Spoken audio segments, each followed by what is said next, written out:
দেখুন, ধর্ম অনেক রকম ভাবে হতে পারে, অধ্যাত্ম স্পিরিচুয়ালিটি অনেক রকমের হতে পারে। একটা আমরা বুঝি যে ভক্তির উপরে, বিশ্বাসের উপরে নির্ভর করে, যে একটা কিছু আছে, ভগবান আছেন, ঈশ্বর আছেন, নারায়ণ আছেন, দেবী আছেন, বিশ্বাস করি, তার প্রতি আমি শ্রদ্ধা করি, ভালোবাসি আর আত্মসমর্পণ করি। এই একটা পথ, এটা ভক্তির পথ বলে। এটা একরকম, কিন্তু এটা বিশ্বাসের উপর নির্ভর করে। এখানে যদি কেউ প্রশ্ন করতে আরম্ভ করে আছেন কি নেই প্রথম থেকেই, তাহলে জমবে না, তাহলে হবে না, কাজ করবে না। আরেকটা পথ আছে, সেখানে বিশ্বাস করতে বলছে না, সেখানে বলছে এইভাবে সাধনা করো, তুমি অনুভূতি হবে তোমার। পাতঞ্জল যোগ, সেখানে বিশ্বাসটা মেইন জিনিস নয়, সেখানে বলছে এই রকম আসন করো, এই রকম মনটাকে উইথড্র করো, এইভাবে কনসেন্ট্রেশন করো, you will get certain mystical experiences, অলৌকিক দর্শন ইত্যাদি হবে, যার দ্বারা তোমার কাছে প্রমাণিত হয়ে যাবে যে ধর্ম অধ্যাত্ম পথের সত্য। স্বামী বিবেকানন্দ বলছেন, if God exists I should be able to see God, if I have an immortal soul I should be able to feel ইট।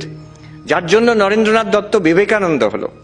উনি গিয়ে কি প্রশ্ন করছেন ঠাকুরের কাছে, যে জিজ্ঞেস করছেন না যে মশাই ভগবান আছেন কিনা, আপনি কি ভগবানে বিশ্বাস করেন, ওইসব প্রশ্ন করছেন না, আপনি ঈশ্বরকে দেখেছেন?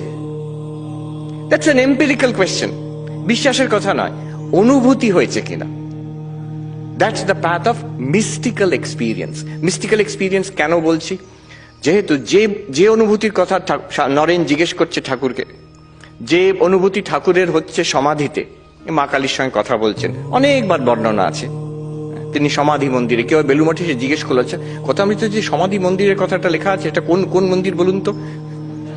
তিনি সমাধি অবস্থায় আছে, সেই অবস্থাতে তিনি যা অনুভব করছেন অন্যরা কিন্তু অনুভব করছে না। আশেপাশে যারা আছে তারা দেখছে একটা অদ্ভুত কিছু ঘটছে, তাদের মন আনন্দে ভরে যাচ্ছে, কিন্তু তারা মা কালীকে দেখতে পাচ্ছেন না, মা কালীর যে শব্দ শুনতেও পাচ্ছেন না, ঠাকুরই একমাত্র দেখছেন আর শুনছেন। Extraordinary experience, not ordinary experience. Mystical experience, not a shared public common experience. It's a path of mystic experience, যোগ মার্গ।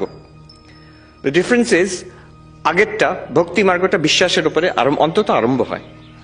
যোগ মার্গে বলা হয় the approach is one of experience. এটা স্বামী বিবেকানন্দ যখন ওয়েস্টে আমেরিকাতে গেলেন, প্রথমেই জোর দিলেন এইটার উপরে, ধ্যানের উপরে।